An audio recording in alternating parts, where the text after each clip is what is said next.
So hey guys, welcome back to another video of perfect world and I hope कि तुम लोग बहुत ही ज्यादा अच्छे और मजे में होगे। वीडियो में आगे बढ़ने से पहले कहना चाहूंगी कि अगर इससे पहले का एपिसोड अभी तक चेकआउट नहीं किया है तो पहले जाओ और जाके उसे देख लो, वरना यहाँ तुम्हें कुछ समझ नहीं आने वाला। और अगर तुमने देख लिया है तो बिना किसी देर के आज की इस वीडियो को शुरू करते हैं। सो होमीज, जैसा कि हमने लास्ट एपिसोड में देखा था जहाँ पर शी हाओ यहाँ पर कल्टिवेट करते हुए फाइनली ब्रेक थ्रू कर लेता है और यहाँ पे हम देखते हैं कि शी हाओ पहला सबसे यंगेस्ट हेवनली गॉड बन जाता है। यहाँ पर हम देखते हैं कि सभी लोग ये देखकर हैरान हो जाते हैं और ऐसे ही हम देखते हैं कि 3 महीने बीत जाता है, जिसके बाद शी हाओ किंग यी के साथ अपने दोस्तों के पास वापस लौटने का फैसला करता है। इसी के साथ हम देखते हैं कि जैसे ही शी हाओ वापस आता है तो सबसे पहले उसका सामना एक लड़की से हो जाता है जो कि यहाँ पर 3000 प्रोविंस की एक लड़की को टॉर्चर कर रही थी और यहाँ पर वो उसे लगातार बुली कर रही थी। पर यहाँ पर शी हाओ उसकी अकल ठिकाने लगा देता है, साथ ही यहाँ पर उसके एक दोस्त की भी। जिसके बाद शी हाओ यहाँ पर अपने डिवाइन सेंसेस के थ्रू चारों तरफ ये खबर फैला देता है कि हाँ, मैं हुआंग हूँ और जो भी आज के बाद 3000 प्रोविंस के लोगों को टॉर्चर करने या उन्हें बुली करने की कोशिश करेगा तो वो हुआंग का दुश्मन होगा। इसी के साथ यहाँ पर हम देखते हैं कि शी हाओ को बुलाया जाता है जहाँ पर युआन किंग का जो बेटा था युआन हुआंग, वो यहाँ पर शी हाओ को उसके बेटे को मारने के जुर्म में उसे यहाँ पर सबक सिखाना चाहता था। लेकिन हम देखते हैं कि सारे एल्डर की परमिशन मिल जाने के बाद शी हाओ यहाँ पर उसे पटक पटक के मारता है और मार मार के उसे सीधा एकेडमी के बाहर फेंक देता है। लेकिन तभी यहाँ पर बिजली कड़कना शुरू हो जाती है और हम देखते हैं कि यहाँ पर थर्ड आई किंग इन पर अटैक करने के लिए आ जाता है, जिसके साथ ही यहाँ पर जो एल्डर होते हैं वो इमॉर्टल हॉर्न को बचा देते हैं और यहाँ पर पूरे एकेडमी को ऑन गार्ड पर लगा देते हैं। और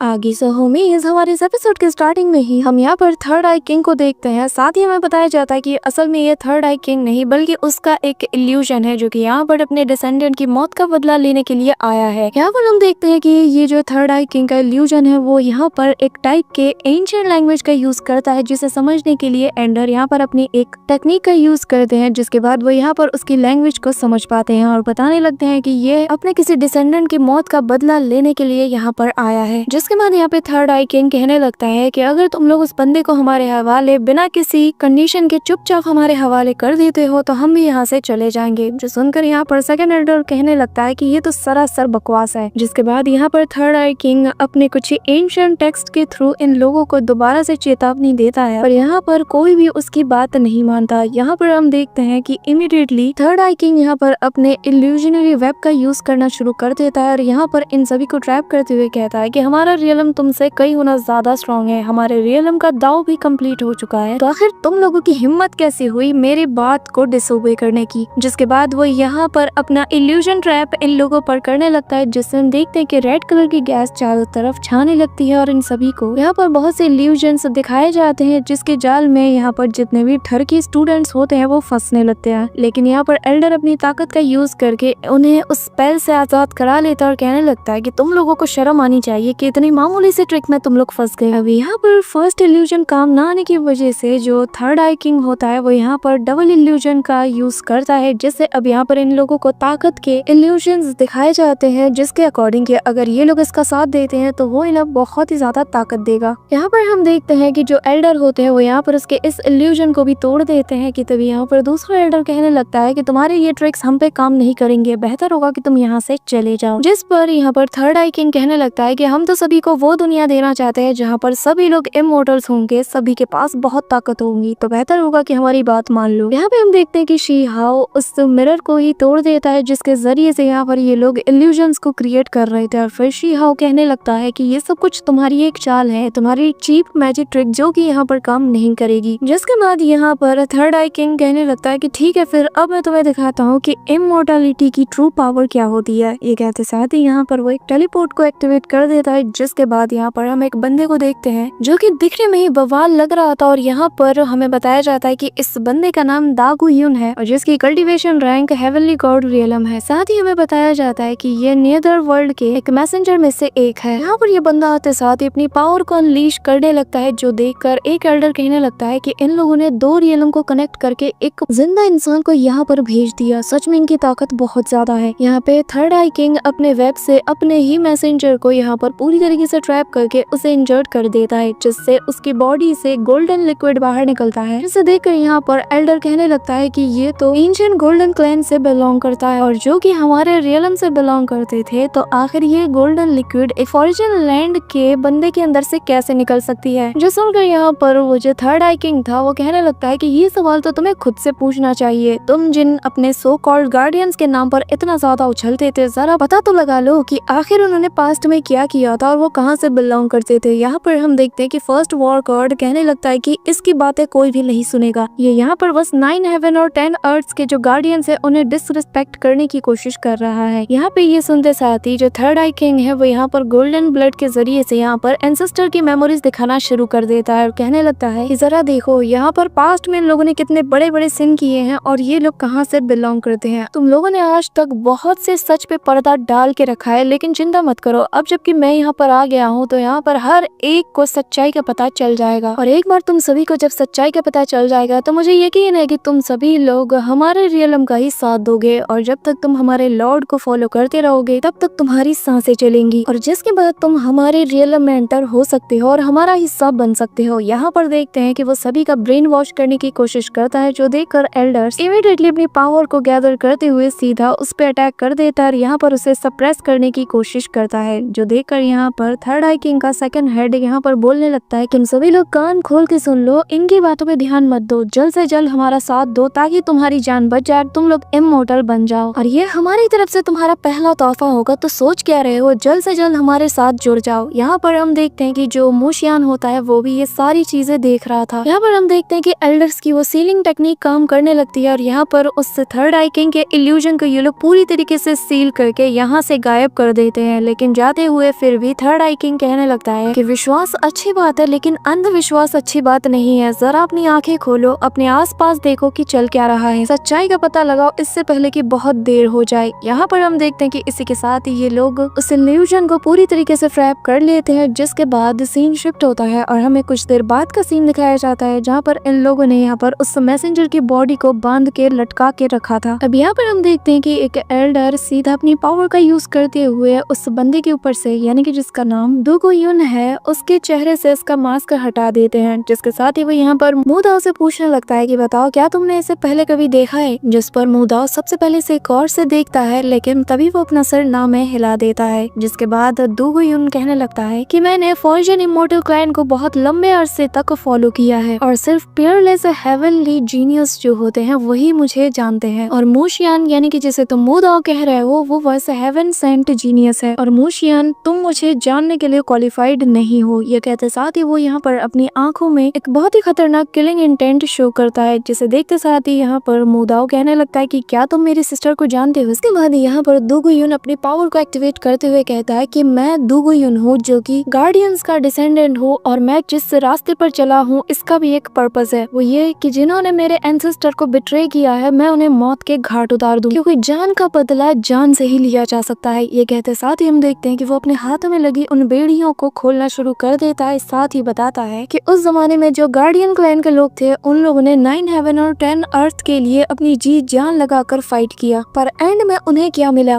उन्हें एंड में इतना बड़ा धोखा मिला कि जिससे ऑलमोस्ट पूरा गार्डियन क्लैन ही खतरे में आ गया। और अगर फॉरिजन लैंड की हम मदद नहीं लेते और उनके पास शेल्टर नहीं लेते तो शायद हमारा हमेशा हमेशा के लिए अस्तित्व ही मिट जाता। जिस पर यहाँ पे सेकंड एल्डर कहने लगते हैं कि ऐसा भी तो हो सकता है कि तुम लोगों को झूठी मेमोरीज दिखाई गई हो। जिस पर यहाँ पे दुगो युन कहने लगता है कि हमारे जो एंसेस्टर्स की मेमोरीज हैं वो जनरेशन बाय जनरेशन हमें पास डाउन की गई है, तो कुछ भी छेड़छाड़ इसमें करना बहुत ही ज्यादा मुश्किल है और जनरेशन बाय जनरेशन मैंने अपने एंसेस्टर की ट्रू मेमोरीज को देखा है, समझा है, परखा है और मैं जान चुका हूँ कि असली सच क्या है। ये कहते साथ ही वो यहाँ पर सभी को मेमोरीज दिखाना शुरू कर देता है, जिसके बाद हमें थोड़ी देर बाद का सीन दिखाया जाता है जहाँ पे हम देखते हैं कि कुछ एल्डर्स कहने लगते हैं कि हाँ ये बात सच है कि उस वक्त कुछ गद्दार थे जिन्होंने ऐसे काम किए हैं जो कि माफी के काबिल नहीं, पर जरा अपने आंखें खोलो और आसपास देखो वो लोग कब का जा चुके हैं। तो तुम्हें हमारे गार्डियंस का डिसेंडेंट होने के नाते हमारी मदद करनी चाहिए और फॉरिजन लैंड को पूरी तरीके से बर्बाद कर देना चाहिए। जिस पर दुगो युन बहुत ही कोल्ड वे में कहने लगता है कि जरा मेरी बात कान खोल के सुन लो, मेरा ऐसा कोई इंटेंशन नहीं है कि मैं इस रियलम वॉर में तुम लोगों का साथ दूं, उससे भी ज्यादा ये कि मैं यहाँ पर बदले की रास्ते में निकला हूँ और मुझे हमारे दुश्मनों से बदला लेना है। तीसरी बात और सबसे इम्पोर्टेंट बात ये कि तुम्हारे पास जीतने का कोई चांस ही नहीं। यहाँ पर ये सुनते साथ ही सभी एल्डर की नजर यहाँ पे शीहाओ पे जाती है, जिसे देखते साथ ही यहाँ पर जो ग्रेट एल्डर होते हैं वो यहाँ पर दुगो युन से कहते हैं कि तो फिर तुम भी सुन लो, ऐसा नहीं है कि जो जीनियसेस हैं वो सिर्फ दूसरे रियलम सिस्टम में ही पैदा हुए हैं, लेकिन अगर तुम्हें फिर भी हमारी बातों पर यकीन नहीं है तो तुम इन्हें आजमा के देख सकते हो। ये कहते साथ ही यहाँ पर से तीनों एल्डर दूर टेलीपोर्ट हो जाते हैं और यहाँ पर बेसिकली उन्होंने अपने पावरफुल डिसाइपल्स को आगे कर दिया था। तभी हम देखते हैं कि यहाँ पर जो अर्थ गॉड वॉरियर था वो यहाँ पर कहने लगता है कि जस्ट कॉज तुम यहाँ पर हमारे जो सेवियर्स हैं उनके डिसेंडेंट्स हो, इसका मतलब ये नहीं कि तुम्हें हक दिया गया है कि तुम हमें ऐसे बिना आजमाए जज करो। और दो यूनुस की बात सुनकर उसी की तरफ फिंगर करते हुए उसे इशारा करता है कि चलो फिर देखा जाए। यहाँ पर हम देखते हैं कि अर्थ वॉर गॉड इमीडिएटली अपनी पावर को एक्टिवेट करते हुए उस पर अटैक करने के लिए जंप करता है, लेकिन यहाँ पर दो यून उसके अटैक से इमीडिएटली डॉज करते हुए दूर चला जाता है। पर पलक झपकते ही हम देखते हैं कि जो अर्थ वॉर गॉड था वो यहाँ पर उसकी तरफ दोबारा से पहुंच जाता है, जिसके बाद दोनों के बीच क्लोज कॉम्बैट होता है जहाँ पर दोनों ही एक दूसरे को बराबर की टक्कर देने लगते हैं, जिससे हम देखते हैं कि एक पल के लिए दोनों एक दूसरे से दूर छिटक जाते हैं, लेकिन अगले ही पल एक दूसरे के करीब आकर ताबड़तोड़ अटैक करना शुरू कर देते हैं। सेकंड राउंड में हम देखते हैं कि यहाँ पर जो दो यून होता है वो विनर हो जाता है, क्योंकि उसने मार लगा दी थी यहाँ पर अर्थ वॉर गॉड की, और जिस वजह से वो दूर छिटक जाता है कि तभी वो अपने कुछ पोर्टल्स को ओपन करते हुए उनके जरिए से बहुत बड़े बड़े चट्टानों को सीधा दो यून की तरफ थ्रो करने की कोशिश करता है। यहाँ पे हम दो यून को देखते हैं जो कि यहाँ से बचते हुए आगे बढ़ रहा था ताकि उसे बस किसी तरीके से एक ओपनिंग मिल जाए और वो यहाँ पर इसका काम तमाम कर दे। यहाँ पर हम देखते हैं कि उसे वो ओपनिंग मिल जाती है और भाई सेकंड्स में जाकर उसकी चेस्ट पर अटैक करता है और यहाँ पर उसके एक ऑर्गन को पकड़ते हुए अपने डिवाइन सेंसेस से उसे चेक करना शुरू कर देता है, जहाँ पर वो पाता है कि असल में ये बंदा उसके वो एनिमीज जिसने की यहाँ पर उसके एंसेस्टर को पास्ट में बिट्रे किया था, तो ये उनका डिसेंडेंट नहीं है। इसी वजह से यहाँ पर हम देखते हैं कि वो अपना हाथ बाहर निकाल लेता है। पर यहाँ पर इस नजारे को देखते साथ ही सभी लोग डर जाते हैं और यहाँ पर प्रिंसेस वॉर गॉड कहती है कि प्लीज ऐसा मत करो, उसे छोड़ दो। जिसके बाद यहाँ पर दो यून कहने लगता है कि तुम खुशकिस्मत हो कि तुम उन लोगों के डिसेंडेंट नहीं हो जो कि मेरे दुश्मन है। जिसके बाद वो उसे फेंक देता है और कहने लगता है कि मैं तुम्हारी जान बख्श रहा हूँ, पर तुम सच में बहुत ही ज्यादा कमजोर हो। इतने कमजोर रियलम के साथ मैं कैसे अलायंस कर सकता हूँ? वो बात अलग है कि मेरा ऐसा कोई इरादा है नहीं। यहाँ पर हम देखते हैं कि शी हाओ को ये बात बुरी लगती है और वो यहाँ पर इससे कहने लगता है कि ठीक है फिर अब तुम्हारा अगला ओपोनेंट मैं बनूंगा। ये कहते साथ ही शी हाओ इमीडिएटली अपनी कुनपेंग टेक्निक को एक्टिवेट कर देता है, जिससे हम देखते हैं कि वही बड़ा सा बीस्ट बाहर निकलना शुरू कर देता है। पर यहाँ पर उसके बड़े से बीस्ट को देखते साथ ही दो यून अपनी पावर से उसे पूरी तरीके से यहाँ पर डिस्ट्रॉय कर देता है, जैसे यहाँ पर हम देखते हैं कि वो क्रिएटर गायब हो जाता है और अगले ही पल दो यून यहाँ पर अपनी तीन बहुत ही बड़ी बड़ी स्पिरिचुअल फॉर्म को एक्टिवेट कर लेता है, जिससे वो यहाँ पर बहुत ही पावरफुल स्लैश अटैक सीधा शी हाओ की तरफ कर देता है। जिससे यहाँ पर हम देखते हैं कि शी हाओ भी अपने पावर को एक्टिवेट करते हुए उसके स्लैश अटैक को पूरी तरीके से डिस्ट्रॉय कर देता है और उसे ऐसा करता हुआ देखकर दो यून कहने लगता है कि हाँ मानना पड़ेगा तुम में दम है। जो सुनकर शी हाओ कहने लगता है कि हाँ तुम ही कम नहीं हो। यहाँ पर ये कहते साथ ही शी हाओ अपने पावर को एक्टिवेट करते हुए हवा में फ्लोट करना शुरू कर देता है और वो यहाँ पर थंडर एम्परर के आर्ट को यूज करता है, जहाँ पे हम देखते हैं कि शी हाओ इमीडिएटली यहाँ पर थंडर एम्परर के universe of heaven and earth की टेक्निक का यूज करता है। जिसके बाद यहाँ पर शी हाओ की ट्रू बॉडी भी इसके पीछे अपीयर हो जाती है और ये देखने में बहुत ही ज्यादा कमाल का लगता है। अगले पर शी हाओ यहाँ पर थंडर एनर्जीज को गैदर करते हुए सीधा उस पर अटैक कर देता है, जिससे दो उनकी बॉडी में से ब्लैक स्मोक बाहर निकलता है। पर अगले ही पल वो भी काउंटर अटैक करके हाओ के अटैक को भी रोक देता है। जिसके बाद यहाँ पर दो यून कहने लगता है कि सच में तुम इन सब से सुपीरियर हो, पर अफसोस की बात है कि तुम्हारा सामना मुझसे हो गया है। ये कहते साथ ही वो शी हाओ की तरफ बढ़ने लगता है अटैक करने के लिए। यहाँ पर शी हाओ भी उसकी तरफ बढ़ता है और अब दोनों ही एक दूसरे पे ताबड़तोड़ अटैक करने लगते हैं और यहाँ पर इनके बीच हमें कमाल की हाथापाई देखने को मिलती है। लेकिन यहाँ पे हम अगले ही पल देखते हैं कि शी हाओ इसकी बजाना शुरू कर देता है और मार मार के इसे हवा में उछाल देता है, जो देखकर वो कहने लगता है कि इंटरेस्टिंग, क्या स्पीड है। पर पलक झपकते ही शी हाओ यहाँ पर अपनी कुनपेंग टेक्निक का यूज करते हुए एक बहुत ही पावरफुल फिस्ट से उस पर अटैक लैंड करता है और यहाँ पर जैसे ये फिस्ट उसके चेस्ट पे शी हाओ लैंड करता है वो कहने लगता है कि अब देखते हैं कि तुम में कितना दम है। यहाँ पर हम देखते हैं कि शी हाओ के उस अटैक की वजह से जो दो यून है वो जमीन पे जाके लैंड करता है और फिर इमीडिएटली अपने स्पेयर को बाहर निकालने लगता है। जिसके बाद शी हाओ कहता है कि अब बताओ क्या तुम्हारा अभी भी यही ख्याल है कि हमारे रियलम के पास बस सिर्फ डिसेंट टाइप के कैरेक्टर्स हैं। जिसके बाद हम देखते हैं कि यहाँ पर ये दोनों तेजी से एक दूसरे पर झपटते हैं और यहाँ पर शी हाओ अपने स्वॉर्ड को निकाल लेता है और यहाँ पर वही दो यून अपने स्पेयर से ताबड़तोड़ अटैक शी हाओ पे करना शुरू कर देता है। लेकिन यहाँ पर दोनों ही एक दूसरे को बराबर की टक्कर देना शुरू कर देते हैं। इसी दौरान यहाँ पर हम देखते हैं कि दोनों को फाइट में मजा तो आ रहा था क्योंकि पहली बार दोनों को अपने बराबरी का बंदा मिला था, लेकिन इमीडिएटली होली एकेडमी का मैसेंजर आ जाता है है, जिस वजह से ये दोनों फाइट करना रोक देते हैं। और यहाँ पर वो मैसेंजर आते साथ ही पूछने लगता है कि बताओ आखिर हुआंग कहाँ पे है। और यहाँ पर उसके साथ युआन किंग भी मौजूद था, जिसके बाद हम देखते हैं कि वो मैसेंजर कहने लगता है कि हुआंग इसी वक्त हमारे सामने आओ। कि तभी यहाँ पर युआन किंग उसे ढूंढ लेता है और बहुत ही एटीट्यूड के साथ कहता है कि हुआंग तुम्हें सुनाई नहीं दे रहा, यहाँ पर होली मैसेंजर तुम्हें समन कर रहे हैं। यहाँ पर शीहाओ की सटक जाती है और वो यहाँ पर अपने वाइन से पकड़ते हुए अपने पास घसीटता है और घुमा के एक जोरदार मुक्का उसके फेस पे जड़ देता है। और फिर दु गुयन की तरफ उसे थ्रो करते हुए कहता है कि इसे कैच करो, लेकिन दु गुयन यहाँ पर घुमा के एक उल्टे पैर का किक सीधा उसके पेट पे लैंड करता है और जिससे यहाँ पर युआन किंग जमीन पे जा गिरता है जैसा कि वो कोई ट्रैश हो। जिसके बाद यहाँ पर ये सारा नजारा देखते साथ ही जो होली मैसेंजर था वो कहने लगता है कि हुआंग अपनी हद में रहो, तुम्हें पता भी है कि आखिर तुम किसके सामने खड़े हो। यहाँ पे हम देखते हैं कि इमीडिएटली उसके पीछे दु गुयन आकर उसके पेट में एक जोरदार किक दे मारता है, जिससे वो सीधा शीहाओ की तरफ जाता है, लेकिन शीहाओ भी घुमा के एक जोरदार पंच उसके ऊपर जड़ता है। जिसके बाद हम देखते हैं कि यहाँ पर होली मैसेंजर को ये लोग फुटबॉल बना देते हैं और दे दनादन यहाँ पर ये लोग फुटबॉल खेलना शुरू कर देते हैं। जहाँ पे हम देखते हैं कि शीहाओ और दु गुयन यहाँ पर इस होली मैसेंजर को किसी बॉल की तरह लगातार किक कर रहे थे और एक दूसरे की तरफ पास कर रहे थे। कि तभी यहाँ पर दु गुयन एक लास्ट किक मार के यहाँ से होली एम्परर को भी बहुत दूर फेंक देता है। जिसके बाद शीहाओ कहने लगता है कि हमने सभी को यहाँ पर निपटा दिया है, चलो अब हमारा मामला सेट किया जाए। यहाँ पर शीहाओ के पावर को देखते साथ ही युआन किंग की बोलती बंद हो जाती है और वो डर के मारे पीछे हटना शुरू कर देता है। जिसके बाद यहाँ पे हम दु गुयन को देखते हैं जहाँ पर उसके फेस में एक सेटिस्फैक्शन वाली स्माइल थी और वो शीहाओ से कहने लगता है कि हम दोनों की पावर इक्वल्स हैं। अगर तुम और मैं 10,000 साल तक के लिए भी लड़ते रहे ना तो भी इसका कोई रिजल्ट नहीं निकलने वाला। जिसके बाद वो शीहाओ को फेयरवेल कहते हुए यहाँ से जाने लगता है, पर तभी शीहाओ कहता है कि तुम अकेडमी को छोड़ के नहीं जा सकते। जिस पर वो बताने लगता है कि जब तक हमारी दोबारा मुलाकात नहीं होती तब तक मैं एंशिएंट माइंड के डीप लेयर में जा रहा हूँ। यहाँ पर हम देखते हैं कि जो तीनों एल्डर्स होते हैं वो कहने लगते हैं कि चिंता मत करो, इसका ख्याल हम रख लेंगे। जिसके बाद वो भी उसका पीछा करना शुरू कर देते हैं और यहाँ पर हम देखते हैं कि प्राइमल एंशिएंट माइंड में दु गुयन जाने लगता है और यहाँ पर एल्डर्स बताने लगते हैं कि ये जगह बहुत ही ज्यादा खतरनाक है और यहाँ पर अकेले जाना उससे भी ज्यादा खतरनाक है। जिसके बाद वो यहाँ पर उसका रास्ता रोकते हुए कहते हैं कि अगर तुम यहाँ पर आए हो तो जरूर तुम्हारा कोई ना कोई पर्पस तो होगा ही, लेकिन अगर तुम हेवनली एकेडमी के साथ एक डील कर लेते हो तो हम यहाँ पर तुमसे वादा करते हैं कि हम तुम्हें प्रोटेक्ट करेंगे। इसी के साथ हम देखते हैं कि इनके बीच कोई डील बन जाती है जो कि अभी हमें नहीं बताया जाता और यहाँ पर दु गुयन माइंड के अंदर चला जाता है और यहाँ पर कहने लगता है कि मैंने हॉरिजन लाइन से सुना है कि मुझे अगर अपने क्लैन के पास्ट के बारे में जानना है तो उसके बारे में मुझे सारी इन्फॉर्मेशन इसी माइंड के डीप लेयर में मिलेगी। कि तभी यहाँ पर वो फील करता है कि यहाँ पर जैसे ही वो पहुंचा है तो उसकी ब्लड लाइन की पावर यहाँ की एनर्जी के साथ कनेक्शन बनाना शुरू कर देती है, जिससे पता चलता है कि यहाँ पर कोई ना कोई राज छुपा है। लेकिन तभी यहाँ पर उसे काला पानी नजर आता है जो कि ऊपर की तरफ बढ़ रहा था, जिसे देखते साथ ही वो कहने लगता है कि देखने से लगता है कि फॉरिजन इंपीरियल क्लैन ने मुझसे झूठ नहीं कहा था। जिसके बाद हम देखते हैं कि वो यहाँ से एस्केप करना शुरू कर देता है और अपने मन में कहता है कि लगता है कि हमारा क्लैन पहले एक डार्क बीइंग हुआ करता था और जो कि मैंने पहले भी सुन रखा है, पर मेरा ऐसा कोई इरादा नहीं कि मैं फॉरिजन रियलम की हेल्प करूं। जिसके बाद यहाँ पर हम देखते हैं कि जो दु गुयन होता है वो निकलना शुरू कर देता है और कहने लगता है कि फिलहाल के लिए मुझे इन दोनों रियलम से कोई मतलब नहीं, मुझे जल्द से जल्द अपने मामले निपटा कर अपने एंसेस्टर के लैंड में वापस जाना चाहिए। जब हम देखते हैं कि जो दु गुयन होता है वो इस शिप में वापस आ जाता है, आते साथ ही यहाँ पर एल्डर से कहने लगता है कि ठीक है, फिर